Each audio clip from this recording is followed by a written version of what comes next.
You wanted the best. You've got the best podcast. The hottest podcast in the world. The Chris Voss Show, the preeminent podcast with guests so smart you may experience serious brain bleed. The CEOs, authors, thought leaders, visionaries, and motivators.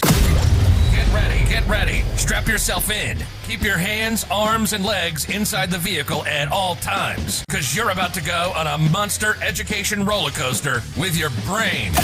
Now, here's your host, Chris Voss. On a monster roller coaster with your brain. What brains I have left.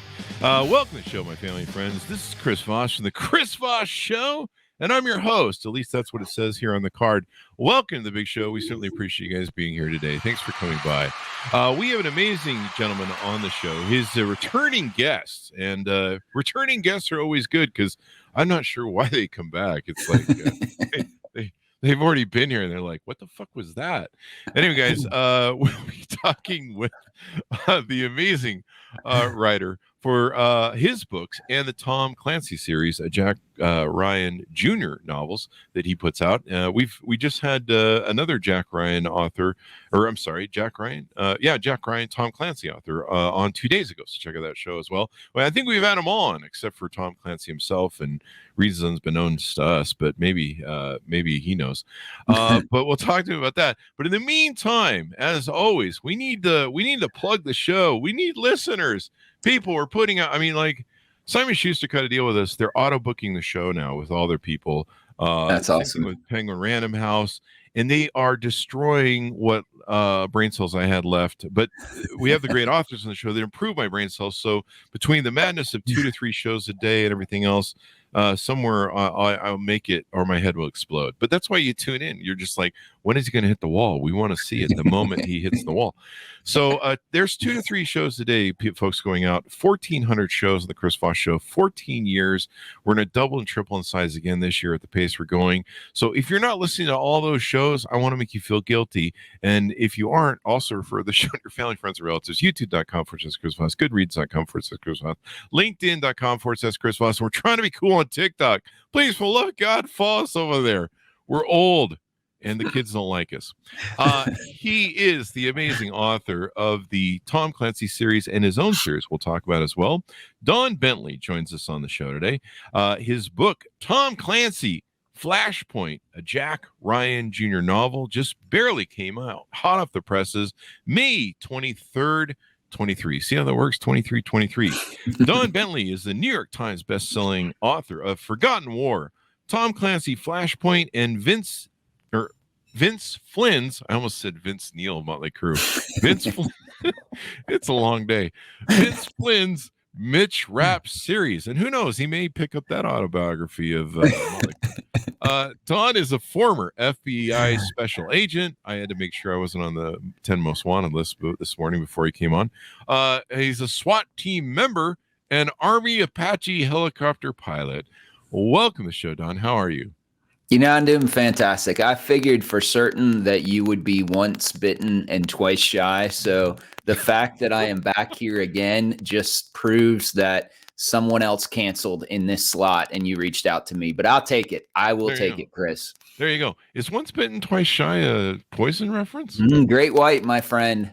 Oh, Great White. Wow. I should know this. I was in high school during all of that. You may have to give back your 80s card right now. You may just have to put it on the table. I'm running a little light on the sleep, so I'm going to use that as an excuse as an old man. I'm due for my afternoon nap, and I don't know. So there you go. So welcome back to the show. Give us your .coms wherever you want people to find you on the interweb, sir.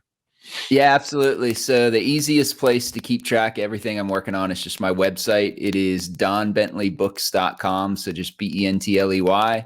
You can sign up for my newsletter there. We do giveaways, talk about books, talk about stuff I'm working on.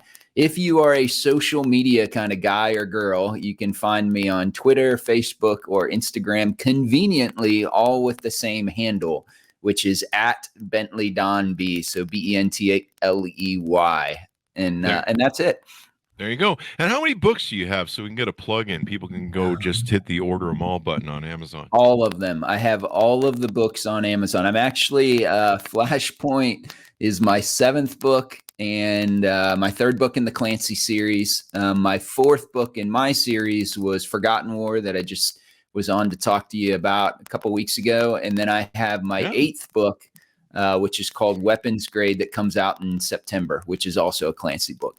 There you go. And is Forgotten War? I remember that. Is the 0 Hour a different thing, or is that that's the Matt Drake? Yeah, that's right. 0 Hour. That's your series. So Forgotten War is my series. 0 Hour is the Clancy series. So 0 Hour was book 2 that I wrote for Clancy, and Flashpoint is book 3 that I wrote for Clancy. All right, the Annapolis old man is kicking into gear. I see at the top it says Tom from the best-selling author of 0 Hour. So there you go. We clarified that for everybody so no one makes that thing too. You know, the eyes get bad. To bring us down the old age. I think that's the callback joke for the show. So tell us about Tom Clancy Flashpoint. What motivated you to want to write this book? Yeah, so it's my 3rd book in the Tom Clancy series, and I wanted to write something bigger for this one. And what I mean by that is usually the Jack Ryan Jr. books are kind of smaller in scope, where they just follow kind of the adventures of Jack Ryan Jr. And I've had got a bunch of friends that are still in the military, and everybody who's on active duty or in the reserves is focused like a laser on the South China Sea right now. And in fact, there's a news article that came out, I think yesterday, about a Chinese fighter that almost collided again with American surveillance plane. And that happened in the South China Sea. And that actually forms kind of the context or one of the major inflection points in Flashpoint. And it starts in Regensburg, Germany, which is a little town near where I was stationed. My last assignment in Germany, a beautiful little German town. My youngest daughter was actually born there. Mm-hmm. And it follows Jack Ryan Jr., who's doing kind of a shakeout with a new surveillance team. He's surveilling a Chinese scientist and sees this scientist get redacted by what he thinks is a Chinese paramilitary team. And that eventually leads him to the other side of the world, to the South China Sea, and something that's going on there. And what you see that's happening is the United States and China stumbling towards a hot war in the South China Sea, and Jack Ryan Jr. trying to prevent that. So it was a lot of fun to write. This is kind of the first time when my editor got it. He said, "You've actually written a Jack Ryan Sr. book because the scope is so big for it." So you get to see submarines in this one. You get to see airplanes. You get to see Jack Ryan Jr. And one of the things that's fun about writing this series is putting in Easter eggs or doing callbacks to the older Clancy books. And so if you're a Clancy fan, you will love this book because of the amount of Easter eggs I was able to sneak in and kind of references to old Clancy books. So hopefully that resonates with folks. There you go. It sounds like it'll make a great movie too. It's got all the fun stuff, submarines and all those things. You know, I mean, when we had the other gentleman on the show earlier, we were talking about the Hunt for Red October and what a great launch off that was. Yeah. And of course, the who did the Ryan Alec series? Baldwin. Alec Baldwin, and then who did the Indiana Jones? Old man. Harrison Ford. Yeah, he was Jack Ryan too. Yep. Jack Ryan during the Clear and Present Danger and Patriot Games. So yep. We're talking with MP Woodward about that a couple days ago. So what made you excited to come back to the thing and to write again for it? And are you going to continue writing for it, the Jack Ryan series? When I've gotten to the point where I am now because my editor had me on this schedule where every 5 minutes I would switch from one of my books to a Tom Clancy book. And so when I'm writing one of my books, part of it, the back of my head, I'm thinking, what's the next Clancy book going to be about? What's the next Clancy book? And so I had had this idea of a big conflict happening in the South China Sea, but it being a feint for something else. And so as I was researching the South China Sea and what was happening there, there are all kinds of nations that claim that same area of the ocean. And so you have China that does, the Philippines, Vietnam, and most of the time what they're jockeying for back and forth is fishing rights or mineral rights or something. But then I started doing more research, and there's this very interesting thing. They're called metallic nodules, and they are a combination of a bunch of rare earth metals. And so there have been some companies that have actually looked at trying to mine them undersea because they're so valuable. They're actually called like a battery in a rock because it has all these minerals. Yeah, it's incredible. But getting to them is very hard, and getting to them in the South China Sea is even harder because of all the geopolitical stuff going on there. And so I had kind of an idea of what would it look like if all of this kind of stumbling towards war was actually a feint for somebody who's trying to get their hands on a newly discovered stash of these metallic modules. And so I knew I needed a bigger story to be able to tell. And so I wanted to do it from two perspectives. So one being a submarine, there's a Virginia class submarine and a female captain of that submarine that plays a big role. And to do that, the current authors of the Jack Ryan Sr. Tom Clancy series are Brian Andrews and Jeff Wilson. Brian Andrews was a submarine officer for 6 or 7 years. And so he gave me quite a bit of help with that. I also knew, in fact, there's an article that just came out, I think it was yesterday, about a Chinese fighter that intercepted an American plane over the South China Sea and almost tore the nose off of it. And so that actually happens in Flashpoint, and it's kind of a callback to an incident that happened, I think, in the early 2000s, where a U.S. P-3 Orion actually collided with a Chinese fighter that intercepted it. And the Chinese aircraft was destroyed, and the American aircraft had to make an emergency landing on Chinese soil. And it was a huge debacle. The Chinese kind of held that crew for a while and did some brinkmanship. But what was even worse is that the contents of that plane, the Chinese got their hands on. And so it was a huge kind of big international incident. And so I recreated that as part of Flashpoint 2. And so it was really fun to do. It was really hard to do because I had to get, like I said, I got Brian Andrews to help with the sub. I got another friend of mine who's also a thriller writer and was a Top Gun aviator and then flies for Southwest named Jack Stewart that helped me with the airplane parts. So it was really fun, but it was a really big undertaking too.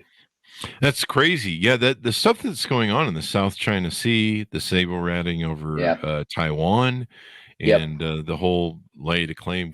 We have authors that have been on that have explained why that whole Taiwan China thing is a thing. It's really interesting. Did you get to study any of those, that island building they're doing out there? Yeah. I mean, they just throw up islands and military bases. Crazy. Yeah, it is nuts. So there's one of the guys I listen to a lot on the South China Sea and China in general is he's a congressman from Wisconsin. His name's Mike Gallagher, but he was a former Marine intelligence officer, has a PhD, and now he's the chairman of the Select Committee on China. And so he has some really interesting analysis because I'm like you, I'm assuming I'm not a Navy person. I wouldn't at first brush, it would not make a lot of sense to me of why is it so important that an island 6,000, miles away from the U.S. coast remain independent. But when he starts breaking down the amount, first of all, the amount of traffic, naval traffic that passes through the South China Sea and what that would mean if China was able to control all of that. In fact, you saw them doing a little of that just a couple weeks ago where China said, we're going to start doing inspections of vessels that are passing through this area, the South China Sea. And if they had Taiwan, they would be able to control, that passage of sea. But perhaps even more importantly is that the majority of semiconductors and the vast majority of the high-tech semiconductors are all manufactured on Taiwan. And so if you think there's an event that's been used over and over again by thriller novelists where you have an EMP, an electromagnetic pulse that shorts everything out and, you call Armageddon for a while. Well, that would be true, but you could eventually get more chips and replace that. Imagine what would happen if the sole source of the chips that power your computer, your cell phone, your car, if China had all of that and said, no, we're not going to give them to you anymore, or we're going to alter them, or we're going to do something else. And so it's really interesting when you start to look at, why is Taiwan important? Why is that area of the ocean important? And then when you superimpose that with the size of our navies, and so right now, the U.S. Navy is at, I think, its lowest level ever, certainly its lowest level since World War II, where the Chinese Navy has not only surpassed us, but they add the entire size of the Australian Navy to their Navy every year, because they're building ships so fast. And so there's another really interesting concept. One of the admirals I follow that talks about this, a guy named James Staffrides, and he likes to say that quantity is a quality all of its own. And so what that means is they recently had a war game where China invaded Taiwan, and actually Congressman Gallagher had a company come in and run that for the select committee. And within the first week of the war, we had exhausted all our precision guided weapons, all our smart munitions. And so now just the sheer quantity of the Chinese Navy becomes a decisive factor, right? Because you can have the best boats in the world, but if you only have 250 of them and they sink 100 of it, you're in a pretty bad spot. And that's what we're looking at with our parity with China right now, and specifically in that area of the world. Hi, folks. Chris Voss here with a little station break. Hope you're enjoying the show so far. We'll resume here in a second. I'd like to invite you to come to my coaching, speaking, and training courses website. You can also see our new podcast over there at chrisvossleadershipinstitute.com. Over there, you can find all the different stuff that we do for speaking engagements if you'd like to hire me, training courses that we offer, and coaching for leadership, management, entrepreneurism, podcasting, corporate stuff. With over 35 years of experience in business and running companies as CEO. And be sure to check out chrisvossleadershipinstitute.com. Now back to the show. And this is ripped straight from the headlines. I mean, we recently did a thing, the Biden administration did a thing where they blocked certain chips, or most all chips from China.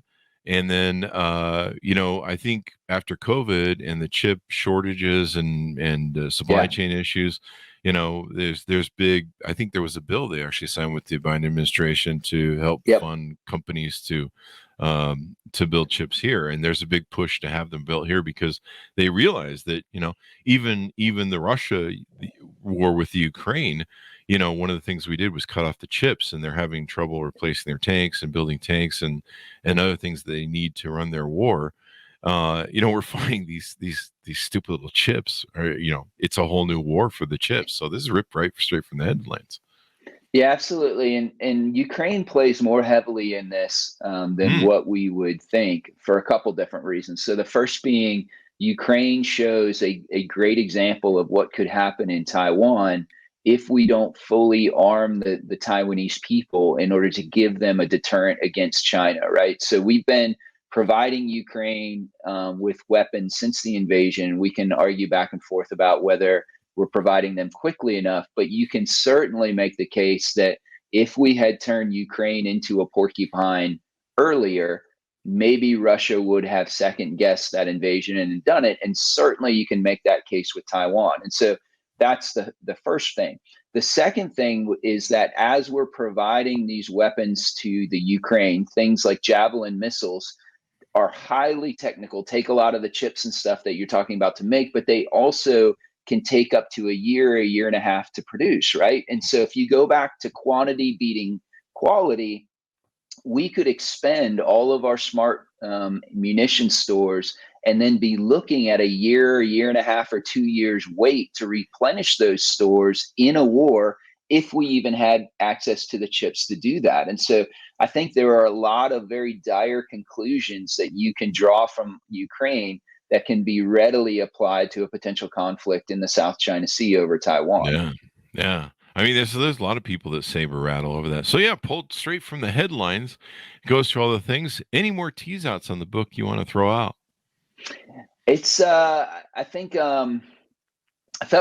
what folks will like is that you'll get to see all of the Jack Ryan universe together again. And so again, a lot of times what you do is that You see a separation between the books, and it's done for a reason, because there's two of us who are writing in that universe at the same time. And so as Mark Cameron and now the Andrews and Wilson guys are working on a book, we kind of have to deconflict efforts and say, how are we going to keep our storyline state? Which characters are you going to write? And so for this one, I really had the opportunity to reach in there and show Jack Ryan Sr., to show what's happening in the White House, to do all that.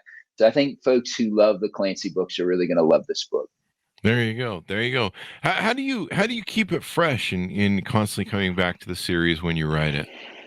Yeah, I think so. I read a lot of news. I listen to a lot of defense related podcasts, and I have kind of a research folder where I'll throw articles that just kind of ping. You read something and you're like, oh, that's interesting. You might not know why yet, but there's just something about it that sparks an interest in you. And so when I sit down to write my next Clancy book or my next Matt Drake book, I'll peruse back through that folder and say, hey, what was interesting for me? What was it that I liked? Because part of writing a book is that whether it takes you 5 months or like normal people a year, you have to have something that's interesting enough to sustain you for that period of time. And so usually what that means is going back and saying, hey, what are the things that really caught my attention, or when you read that article, it set the light bulb off. And so I kind of keep a little backdated list of those topics and stuff that I'll go through.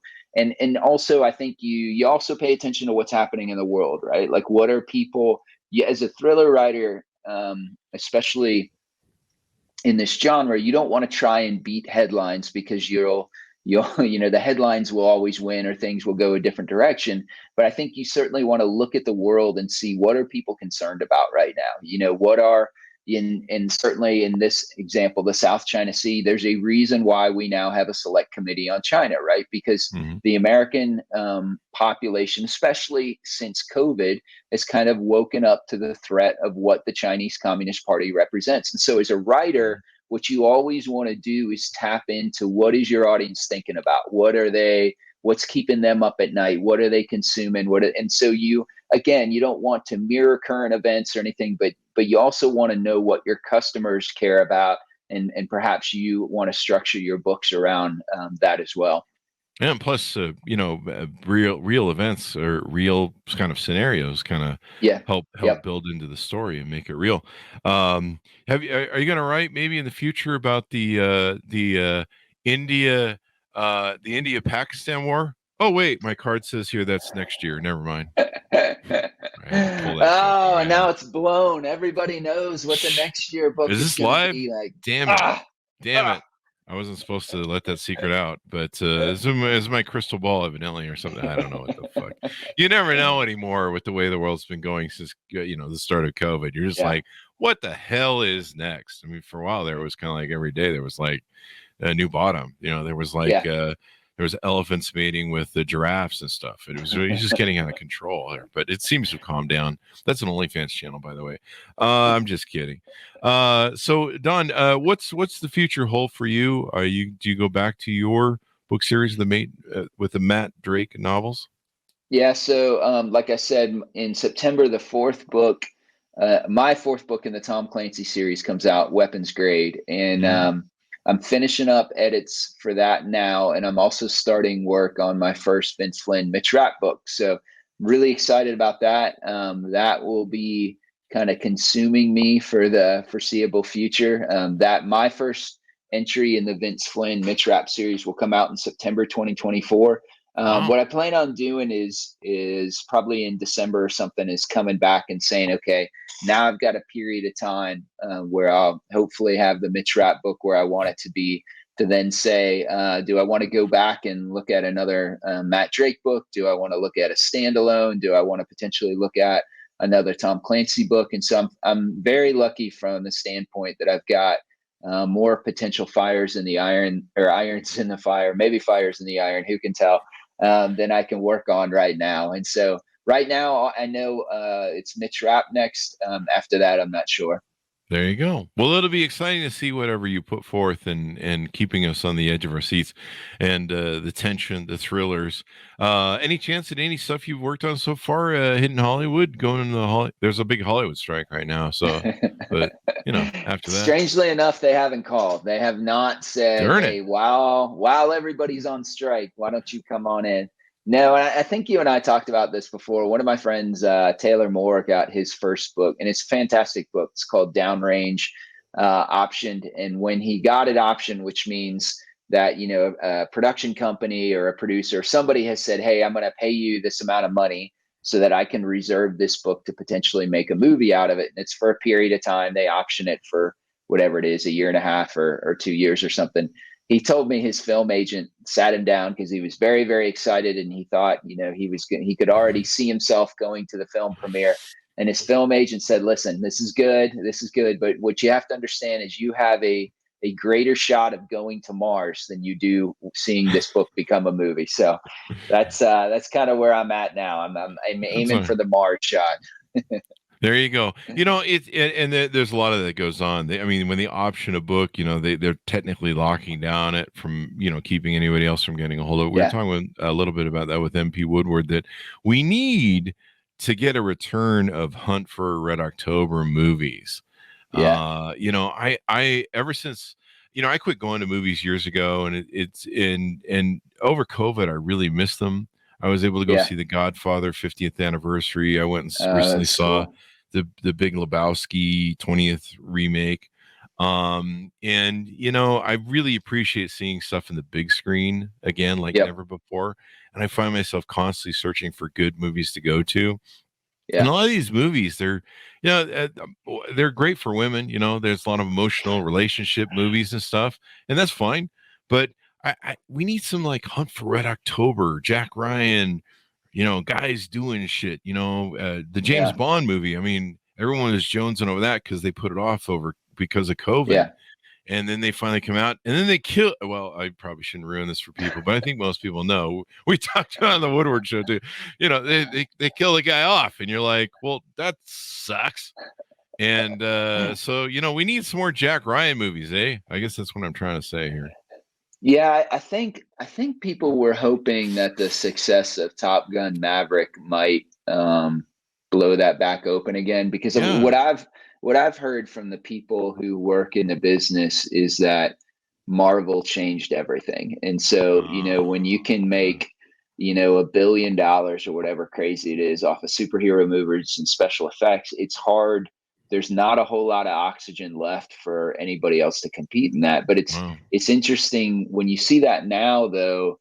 The last couple of Marvel spinoff movies and stuff haven't performed as well as the original ones. And so, some of the gossip is that pendulum swinging back a little bit? Are people going to be asking again? Because it was, I was talking to a guy who had done it for most of his career, and he was kind of cynical about it. And he's like, what those are vehicles to sell merchandise, right? So you can have, and it is, and that's what he was saying about some of these, like, with that Star Wars movie, every character you see gets to be, an action figure or something like that. And so he wasn't saying it specifically about the Star Wars, but you can see his point that, it's not, you reference The Godfather versus, and I'm an Avengers fan, I love I love Robert Downey Jr. I thought Iron Man was fantastic, but it does, after a while, it's I think you start to get to the fact where you're like, okay, I've seen enough CG stuff. I've seen the world blow up 5 times already. What else you got? Yeah. The CGI is the kind of thing that buggers me up as an old man. When I was younger, I probably would have liked more of that stuff. Mm-hmm. But, I still have my Michael Corleone action figure doll, and my who's the head of Hunt for Red October? How come I can't remember that right now? The Bond, the James Bond, Sean Connery. I still have my Sean Connery doll action figure. So come on, man. But when you really look at like the Jack Ryan series with the man, John Krasinski. Who's the guy the Han Solo guy who played all the time? I'm not pulling anywhere. Harrison Ford. So Chris needs a nap. Is the callback joke. Harrison Ford, he's running all over the place. He's doing action things, Same thing with the Bond series. But, the Hunt for October wasn't really like an action run around series. There might have been a couple of those, but it was just so damn well done. And it was such a great plot, great writing. Yeah. I mean, the lines from that show are epic memes that still resonate. God, what is it? Just one thing. 30 years? Yeah. Mother of God. James Earl Jones bits and stuff. We need more of that, eh? So let's get the writers off strike and get those boys writing something and girls. So there you go. Well, Don, it's been fun always to have you on. Thank you very much for coming on the show. We really appreciate it. Absolutely, Chris. Thanks so much for having me again. There you go. We'll look forward to your future works. I mean, I think at this point you just come back every couple months, just schedule it in and do it all for your new books. Works for me. Works for me. Give us your.com so people can find you on the interwebs. Yeah, absolutely. It's donbentley.books.com. So BENTLEY, or if you're a social media person, it's at Bentley Don B on Twitter, Facebook, or Instagram. There you go. I buy a Hunt for October submarine. Whatever. I would too. And the action figures that go with it. Absolutely. I would have liked to have seen Montana. All right. Well, thanks to everyone for tuning in. Thanks for Don for being here. Go to goodreads.com/Chris Voss. Go to YouTube and LinkedIn. Order the book wherever fine books are sold. May 23rd, 2023. It came out. Tom Clancy, Flashpoint. A Jack Ryan Jr. novel is available now wherever fine books are sold. Thanks for tuning in. Be good to each other. Stay safe. And we'll see you guys next time.